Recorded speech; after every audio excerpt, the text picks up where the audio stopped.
Hello teacher and everyone, my name is Sandra Tepi. I am a student at the Camp Top International School.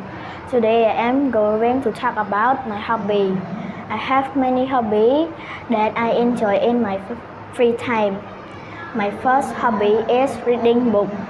I like reading storybook with colorful pictures. Reading helps me learn new words and use my imagination. My second hobby is drawing and coloring. I like draw house, tree, animal and people. I use many bright colors to make picture beautiful. I also love play badminton with my family and friends.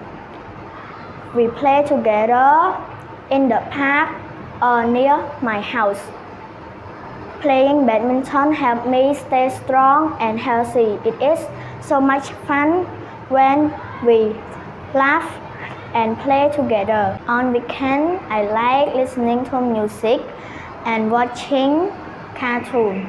The song make me feel happy and the cartoon make me feel laugh. I think hobbies are very important because they make us happy and help us learn new things. I love my hobby very much. Thank you teacher and everyone for listening to me.